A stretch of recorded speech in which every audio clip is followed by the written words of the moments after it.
James Baldwin, perhaps the most influential black literary figure of the last century, confessed in Notes of a Native Son that blacks feel alienated and inferior no matter where they travel in the modern world. Each black person, he mourned, is but a stranger in their village, a global village shaped by others, especially by whites. He wrote, "For this village, even were it comparably more remote and incredibly more primitive, is the West onto which I have been so strangely grafted. These people cannot be, from the point of view of power, strangers anywhere in the world. They have made the modern world, in effect, even if they do not know it. The most illiterate among them is related, in a way that I am not, to Dante, Shakespeare, Michelangelo, Aeschylus, Da Vinci, Rembrandt, and Racine. The cathedral at Chartres says something to them which it cannot say to me, as indeed would New York's Empire State Building, should anyone here ever see it. Out of their hymns and dances come Beethoven and Bach. Go back a few centuries and they are in their full glory, but I am in Africa watching the conquerors arrive." Despite the rantings of Afrocentrists, Baldwin's heartfelt confession is an honest analysis of the impact of race on world history, an assessment you will never hear from any person in power today, whether black or white. The uncomfortable truth is that the civilization created by whites that dominates the globe was built independently of other peoples, and that of blacks. But in today's media culture, image is reality. Thus, the mainstream media is attempting to reverse Baldwin's reflections on real-world history via the fantasy land of Wakanda and the massive marketing campaign for the new film Black Panther.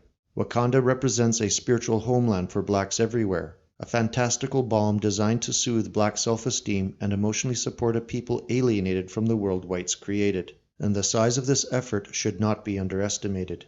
Ryan Coogler, the black director of the film, noted that Wakanda serves as a wish fulfillment for blacks. "I think that Wakanda is the ultimate African fantasy, a place that was able to maintain dominion over their natural resource, able to control it, able to use it to grow, scientifically and culturally, and to be able to defend it from people who wanted to take it," he said.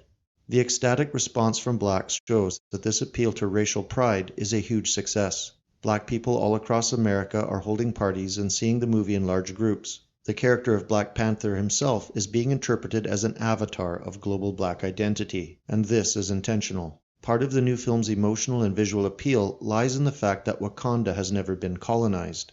It thus serves a psychological dual purpose. By reversing the real-world history of contact between Africa and Western civilization, and providing a powerful mythology about what blacks could accomplish without white interference. The fantasy of Wakanda banishes the depressing reality of Haiti, Zimbabwe, and Liberia. Instead, it provides an almost religious sense of empowerment for blacks eager to believe that they are descended from royalty, retroactively turning them into the conquerors from Baldwin's reflections. In reality, Wakanda itself, like almost everything else in the modern world, was a creation of white men. But myth is often more important than reality. And in the mythic sense, if Wakanda is the African Garden of Eden, whites have now become a stand-in for Satan, triggering Africans' fall from superiority into subjugation. Indeed, while Black Panther champions a message of independence and self-reliance for blacks, some journalists argue it should inspire a feeling of guilt and shame in whites. And it seems likely that Black Panther will eventually be incorporated into school curriculums as a form of cultural reparations, teaching young Americans what Africa would have looked like were it not for European interference. Some public school students are already getting advanced screenings of the film. This attempt to boost the already unrealistically high self-esteem of blacks is likely to be effective. Unfortunately, it will also fuel the pathological sense of grievance blacks have against white people for supposedly creating all of their problems.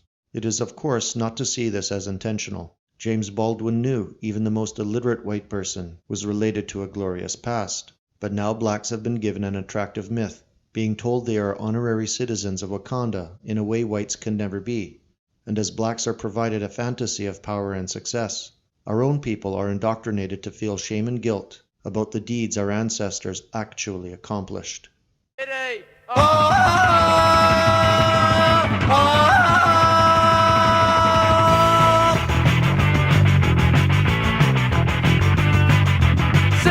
Jungle with the long tall grass, sits fat Eddie on his big black ass. Round about 11 he's got nothing to do, so he kills a few people like me and you.